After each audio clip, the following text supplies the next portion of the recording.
Puji nama Tuhan, kita akan mendengarkan kebenaran firman Tuhan. Sebelumnya kita akan berdoa. Roh Kudus, kenakanlah hamba-Mu sebagai pakaian-Mu, agar apa yang menjadi kehendak Bapa di sorga yang akan Hamba sampaikan kepada umat-Mu pada hari ini, biar kami semua diberkati melalui kebenaran firman Tuhan yang akan Hamba sampaikan. Dan digenapilah 2 Timotius 3 ayat ke-16 sampai yang ke-17, bahwa segala tulisan yang diilhamkan Allah memang bermanfaat untuk mengajar, menyatakan kesalahan, memperbaiki kelakuan, dan mendidik orang dalam kebenaran, supaya tiap-tiap manusia kepunyaan Allah diperlengkapi untuk setiap perbuatan baik. Jadilah kepada kami seperti yang Kau firmankan, karena itu kehendak-Mu bagi kami. Dalam nama Yesus hamba sudah berdoa. Amin. Puji nama Tuhan, kita akan membaca bersama-sama kebenaran firman Tuhan dalam Mazmur pasal yang ke-84, ayat yang ke-6 sampai dengan ayat yang ke-8. Firman Tuhan berkata, "Berbahagialah manusia yang kekuatannya di dalam Engkau, yang berhasrat mengadakan siara. Apabila melintasi lembah Baka, mereka membuatnya menjadi tempat yang bermata air, bahkan hujan pada awal musim menyelubunginya dengan berkat. Mereka berjalan makin lama makin kuat, hendak menghadap Allah di Sion." Puji nama Tuhan. Tema kebenaran firman Tuhan pada saat ini yaitu berjalan bersama Allah di dalam kasih. Kita bersyukur kepada Tuhan sebab kebenaran-kebenaran firman Tuhan yang sudah disampaikan di sepanjang bulan Januari, bulan Februari ini menolong kita, menuntun kita agar supaya kita tahu bagaimana caranya menyikapi segala sesuatu yang terjadi pada hari-hari ini. Dan di sepanjang bulan Februari ini kita berbicara tentang berjalan bersama Allah. Dan pada saat ini saya akan berbicara tentang berjalan bersama Allah dalam kasih. Tentu muncul pertanyaan bagi kita, bagaimana aplikasi dari berjalan bersama Allah dalam kasih? Kebenaran pertama yang saya dapatkan dari Mazmur pasal yang ke-84 ini tentang berjalan bersama Allah dalam kasih, bahwa kita harus memiliki hati yang haus dan lapar akan Tuhan Yesus. Ini kebenaran yang pertama. Kalau kita mau berjalan bersama Allah dalam kasih, maka kita harus memiliki hati yang haus dan lapar akan Tuhan. Seperti yang dimiliki oleh para pesiara di dalam Mazmur ini. Dalam ayat yang ketiga dikatakan bahwa jiwaku hancur karena merindukan pelataran Tuhan. Hatiku dan dagingku bersorak-sorai kepada Allah yang hidup. Ada hati yang haus dan lapar akan Tuhan di dalam hati daripada para pesiara yang sedang mengadakan perjalanan dari tempat tinggal mereka menuju ke Yerusalem, menuju ke bait Allah yang berada di Yerusalem. Kebenaran firman Tuhan ini kiranya juga menjadi kekuatan bagi kita pada hari-hari ini. Kalau kita ingin berjalan bersama dengan Allah di dalam kasih, maka kita harus memiliki hati yang haus, hati yang lapar akan Tuhan, yang haus dan lapar akan kebenaran, akan persekutuan dengan Tuhan. Arti daripada hati yang haus dan yang lapar ini, saya mengutip apa yang disampaikan oleh John Wycliffe. Dia mengatakan bahwa seluruh hidup kita harus merindukan persekutuan dengan Allah. Bahkan saking mereka haus dan lapar untuk bersekutu dengan Allah di bait kudusnya bersama-sama dengan umat Tuhan yang ada di Israel. Di dalam Mazmur ini yang begitu indah, mereka mengatakan burung-burung pipit yang ada di pelataran bait Allah mereka berkicau. Mereka begitu senang, mereka menyembah Allah. Dalam tanda petik mereka iri terhadap burung-burung yang ada di bait Allah. Karena mereka rindu untuk bersekutu, untuk merasakan dan mengalami kehadiran Allah. Seorang teolog yang berkata, Homer Aken, dia berkata, suatu kerinduan, hati yang lapar dan haus ini adalah suatu kerinduan yang amat mendalam untuk memperoleh kebenaran pribadi. Kerinduan semacam itu merupakan bukti ketidakpuasan dengan tingkatan rohani yang dicapai pada saat ini. Hati yang haus dan lapar akan Tuhan, akan persekutuan dengan Tuhan. Itu berarti kita tidak puas dengan pengalaman dengan Tuhan. Kita harus mencari seperti para pesiara. Mereka tidak hanya diam di rumah, tetapi mereka pergi mencari Tuhan. Mereka bersiara di bait Allah Israel yang ada di Yerusalem.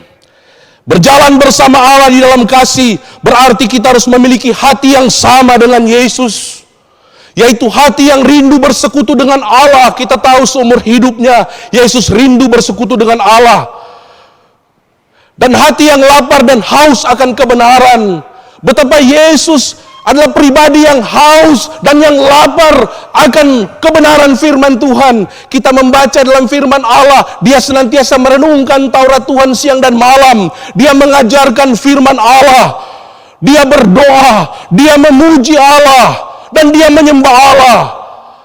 Dan kalau kita melihat di dalam kehidupannya, dia sangat memprioritaskan kekudusan hidupnya. Hati yang haus dan lapar akan kebenaran berarti hati yang mau berdoa, mau memuji Tuhan, mau menyembah Tuhan, membaca firman Allah, merenungkan, dan senantiasa hidup di dalam kekudusan. Kebenaran ini harus kita setujui terlebih dahulu sebelum kita berjalan dengan Allah di dalam kasih. Sebab jika kita tidak mau menghidupi kebenaran ini, memiliki kehidupan yang seperti ini, hati yang seperti ini, maka hanyalah kekecewaan, putus asa, bersungut-sungut, dan akhirnya berhenti berjalan bersama dia. Dan akhirnya hidup kita tidak akan menghasilkan buah. Salah satu di antaranya ialah buah kasih. Mungkin kita berjalan bersama dengan Allah dengan hal-hal yang rutin, tetapi kita tidak akan menghasilkan yang namanya buah roh, yaitu kasih. Kasih itu tidak akan mengalir melalui kehidupan kita, karena kita tidak memiliki hati yang seperti Yesus. Hati yang haus dan lapar akan Tuhan. Nabi Amos menegaskan kebenaran ini, bahwa tidak mungkin kita dapat berjalan bersama Allah dalam kasih jika kita belum sepakat untuk memiliki kebenaran ini. Dalam Amos 3 yang ketiga, dia mengatakan, berjalankah dua orang bersama-sama jika mereka belum berjanji. Ini harus menjadi komitmen kita, bahwa Allah, aku akan berjalan bersama-sama dengan engkau. Untuk itu, aku ingin memiliki hati yang haus dan lapar akan engkau, mencari engkau, bersekutu dengan engkau dalam segala keadaan. Apapun yang terjadi dalam hidupku, aku mau mencari engkau. Kita harus sepakat, baru kita berjalan bersama. Kalau tidak, Nabi Amos katakan, Tuhan tidak akan berjalan bersama-sama dengan saya dan saudara kalau hati kita tidak sama seperti hatinya Allah, hatinya Tuhan. Saudara-saudari yang kukasihi dalam Tuhan Yesus, yang sementara mendengarkan firman Tuhan ini, kebenaran firman Tuhan ini harus kita alami, yaitu milikilah hati yang haus dan lapar akan kebenaran, akan Tuhan kita Yesus Kristus. Maka saya percaya perjalanan hidup kita bersama Tuhan akan terasa indah dan bahagia apapun yang terjadi, sekalipun kita masih mengalami COVID-19 dan akibat yang ditimbulkannya. Yesus berkata di dalam Matius pasal yang ke-5 ayat yang ke-6, berbahagialah orang yang lapar dan haus akan kebenaran, karena mereka akan dipuaskan. Kalau kita memiliki hati yang haus dan lapar akan Tuhan, maka Yesus berkata kita adalah orang yang berbahagia. Dan kita akan masuk kepada aplikasi yang kedua, tentang berjalan bersama Allah dalam kasih. Yang kedua, saya dan saudara akan mengalami kehidupan dalam kebahagiaan yang berlimpah-limpah. Kita melihat di dalam Mazmur 84 ayat yang ke-5 sampai ayat yang ke-6 dikatakan, berbahagialah orang-orang yang diam di rumahmu, yang terus-menerus memuji-muji engkau. Berbahagialah manusia yang kekuatannya di dalam engkau, yang berhasrat mengadakan ziarah. Berbahagialah orang yang mencari Tuhan. Berbahagialah orang yang hatinya haus dan lapar akan Tuhan. Itu bukan kata pendeta Simpson, tetapi firman Allah yang berkata, rahasia kebahagiaan, sumber kebahagiaan, ketika kita memiliki hati yang haus dan lapar akan Tuhan, akan kebenaran. Para pesiara adalah orang-orang Israel yang lapar dan haus akan persekutuan dengan Allah, dengan umat Tuhan lainnya. Mereka rela meninggalkan kampung halaman mereka, meninggalkan kambing domba mereka, dan semua yang mereka miliki hanya untuk bersekutu dengan Allah di bait suci Yerusalem. Sekalipun dalam ayat yang ke-7 kita membaca, dikatakan, sekalipun mereka harus melewati lembah Baka. Saya membaca dalam kamus Alkitab, kata lembah ini identik dengan tempat pertempuran besar-besaran. Dan kalau saudara melihat di dalam Mazmur 23 ayat yang keempat, kata ini identik juga dengan tempat kesusahan dan kematian. Akan tetapi, para pesiara ini dapat melalui lembah yang penuh dengan bahaya, tempat kesusahan dan kematian. Mereka bisa melewatinya. Dan saya percaya mereka bisa melewati hal-hal yang sulit dalam hidup mereka. Kalau bukan kebahagiaan yang Tuhan berikan kepada mereka, kalau bukan sukacita yang Tuhan berikan kepada mereka. Sebab firman Allah berkata, sukacita dari Tuhan itu perlindungan kita. Sukacita oleh karena kita sudah diselamatkan, itulah kekuatan kita. Bukan hal-hal yang ada di dunia ini, bukanlah kekayaan, bukanlah jabatan, bukanlah tabungan yang berlimpah, bukan kepandaian, bukan itu yang membuat kita bahagia dan bisa melewati apa yang terjadi pada hari-hari ini. Yang akan membuat kita dimampukan untuk melewati apa yang terjadi pada hari-hari ini. Kalau kita memiliki hati yang haus dan lapar akan Tuhan. Hati yang selalu mau bersekutu dengan Tuhan. Mencari Tuhan di dalam segala hal, di dalam segala keadaan. Haleluya. Dan saya percaya ini juga yang dimiliki oleh tokoh-tokoh dalam Alkitab. Sebut saja Rasul Paulus. Rasul Paulus memahami akan hal ini. Untuk itu, di dalam kehidupannya setelah dia bertobat, dia tidak mengejar kekayaan dan ketenaran. Sekalipun firman Allah berkata dalam 2 Korintus pasal yang ke-12, dia dikatakan pernah diangkat ke langit ketiga.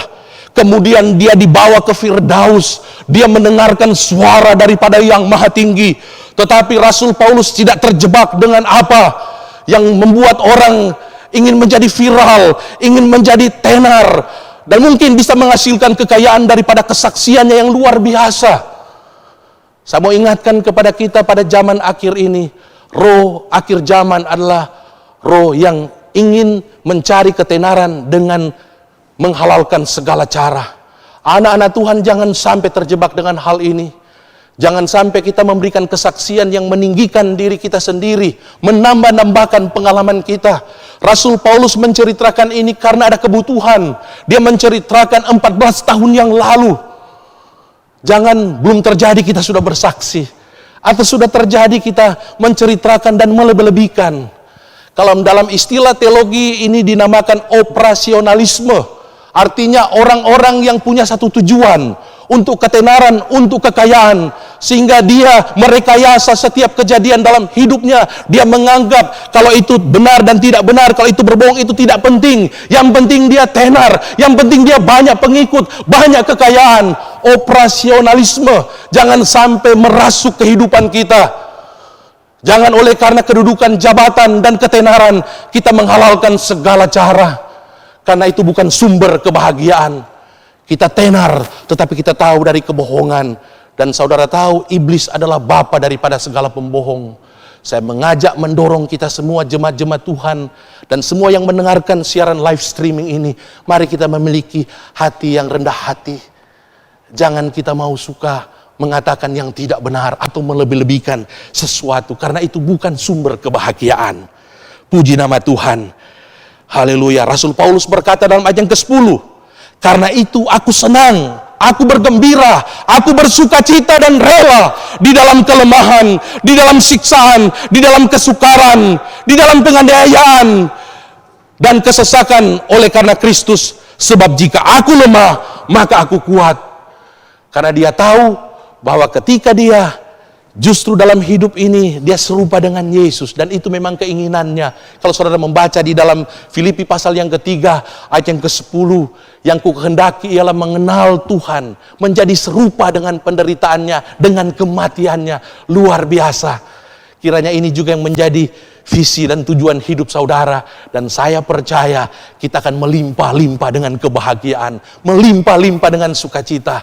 Walaupun segala sesuatu itu hilang, walaupun mungkin saudara di PHK, walaupun saudara mungkin diberhentikan dari pekerjaan, tidak punya penghasilan yang tetap, walaupun saudara menderita COVID-19 pada hari-hari ini, mengalami sakit yang membuat saudara dikucilkan, diperbincangkan oleh orang lain.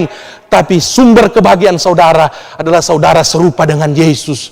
Saudara memiliki hati yang bersekutu dengan Dia, yang senantiasa menjaga hidup benar dalam kehidupan ini. Sehingga saudara akan bersuka cita sekalipun saudara mengalami seperti yang saya katakan tadi. Mazmur 40 ayat 17 berkata, biarlah bergembira dan bersuka cita karena engkau semua orang yang mencari engkau.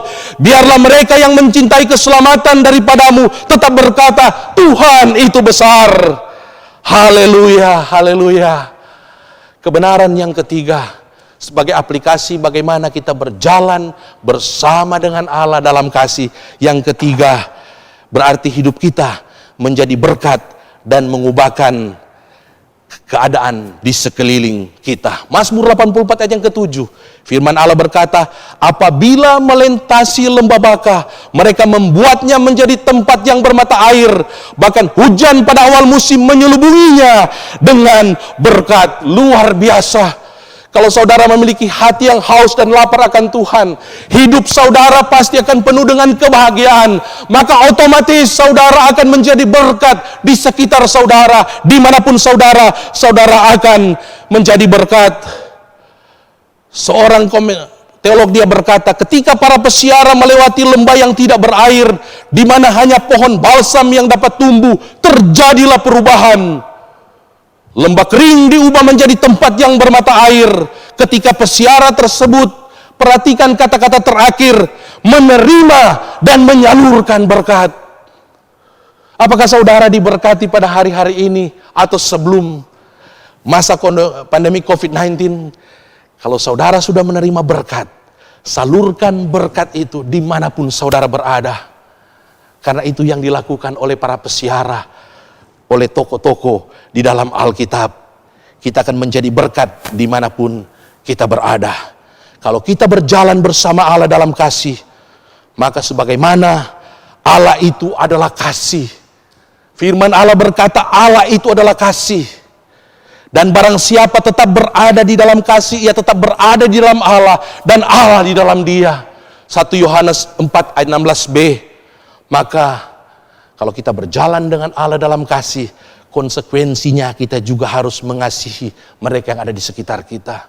Firman Allah berkata, tidak mungkin kita berkata, aku mengasihi Allah yang tidak kita lihat, tetapi kita tidak mengasihi saudara-saudara yang kita lihat.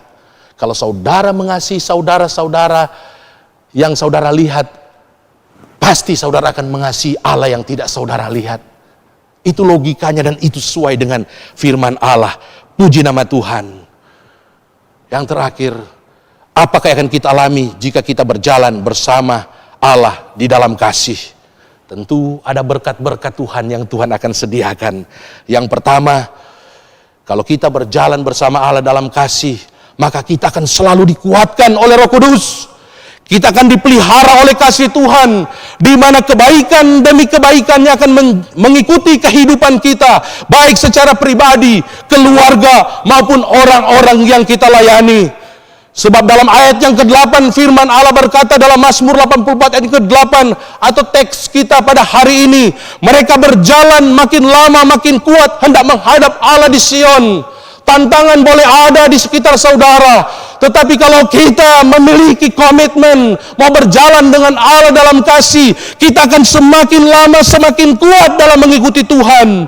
Dalam ayat yang ke-12 Mazmur 84, firman Allah berkata, sebab Tuhan Allah adalah matahari dan perisai, kasih dan kemuliaan Ia berikan, Ia tidak menahan kebaikan dari orang yang hidup tidak bercelah. Kebaikan demi kebaikan akan mengikuti kehidupan saudara yang hidup dalam kebenaran firman Tuhan ini, yang mau berjalan dengan Allah di dalam kasih. Saudara-saudara yang saya kasih di dalam Tuhan Yesus Kristus, melalui kebenaran firman Tuhan ini, Saya mengajak kita berjalanlah bersama dengan Allah dan menjadi berkat bagi kehidupan banyak orang di sekitar kita. Mungkin keadaan bangsa kita, keluarga kita, lingkungan di mana kita berada saat ini dapat diibaratkan dengan lembah baka akibat COVID-19 yang terjadi. Bagaimana sikap kita sebagai orang percaya? Apakah kita hanya akan berdiam diri tanpa melakukan apapun juga? Para pesiara mereka bukan hanya berdiam di rumah mereka, tetapi mereka melakukan apa yang menjadi bagian mereka. Untuk itu saya mendorong kita semua, mari kita naikkan doa-doa yang sungguh-sungguh, yang pasti mengubahkan kehidupan banyak orang. Doa-doa yang kita naikkan, kemudian firman Tuhan yang kita bagikan dari hari ke hari melalui segala media yang ada, pasti akan mengubahkan banyak orang. Dan ini merupakan janji Tuhan bahwa satu waktu dunia ini akan dipenuhi dengan pengetahuan akan kemuliaan Allah. Dunia ini akan dipenuhi dengan pengenalan akan Allah seperti air menutupi dasar laut. Itu ada dalam Yesaya 11 ayat yang ke-9, Habakuk 2 ayat yang ke-14. Siapa akan Tuhan pakai untuk menggenapi janji firman Tuhan ini? Walaupun kita hanya berada di rumah, tapi kita bisa menjadi pelaku firman Tuhan ini. Sebarkan firman Allah, tebarkan firman Allah, tebarkan kebenaran-kebenaran firman Allah, sehingga bumi ini akan dipenuhi dengan pengenalan akan Tuhan. Kemudian aplikasi berikutnya, harta saudara yang saudara bisa kirimkan kepada orang-orang yang berkesusahan yang saudara tahu, bisa dikirimkan seperti yang dikatakan dalam Yakobus 1 ayat yang ke-27, yaitu panti-panti asuhan, panti-panti werda kepada mereka yang miskin dan yang membutuhkan, pasti akan mengubahkan mereka. Saya sangat bersedih ketika saya menjalankan tugas saya sebagai seorang hamba Tuhan menyalurkan berkat ke panti-panti asuhan. Ada satu panti asuhan yang sudah tidak lagi ada anak-anaknya karena pemiliknya sudah mengembalikan tidak tahu di mana. Untuk itu saya mendorong kita, mari kita mengubahkan kehidupan banyak orang, jadi berkat bagi banyak orang. Dan saya bersyukur ada di antara jemaat-jemaat kita yang mau menjadi saluran berkat bagi orang-orang yang miskin, orang-orang yang susah. Panti-panti asuhan menjadi berkat dimanapun mereka berada, dan mereka melakukan firman Tuhan ini. Tetapi ini bukan hanya pekerjaan 1-2 orang.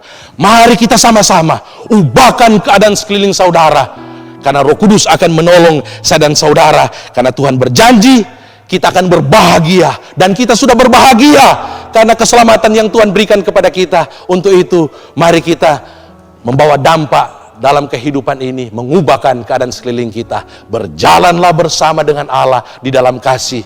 Kiranya di momen ini, di hari Valentine ini, kita mempraktekkan kebenaran firman Tuhan ini, yaitu kita mengasihi Tuhan dan kita mengasihi sesama dimanapun kita berada. Karena Tuhan Yesus terlalu baik dalam kehidupan saya dan saudara. Dia rela mati di atas kayu salib, menanggung dosa-dosa saya dan saudara. Dia telah bangkit dan dia telah naik ke sorga. Dia berdoa untuk saudara sampai hari ini, dan dia akan datang kembali untuk menjemput saudara di dalam kekekalan, menerima mahkota kehidupan. Luar biasa, sungguh indah berjalan bersama-sama dengan Tuhan. Untuk itu alamilah berjalan bersama dengan Allah di dalam kasih, dalam kehidupan ini. Tuhan Yesus kiranya memberkati kita semua yang mendengarkan kebenaran firman Tuhan ini. Tuhan Yesus kiranya memberkati. Mari kita berdoa. Haleluya, haleluya, haleluya. Haleluya, haleluya. Terima kasih Tuhan, hamba bersyukur kepadamu. Karena Tuhan baik dalam kehidupan kami, dalam kehidupan jemaat-jemaat ataupun simpatisan yang mengikuti ibadah live streaming GSJCW Sentul City pada hari ini. Tuhan, kami bukan orang-orang yang sempurna dalam kehidupan ini, tetapi kami mau ambil bagian dalam hidup ini seperti para pesiara. Kami ingin mencari Tuhan dan tidak puas dengan tingkatan rohani kami pada hari-hari ini.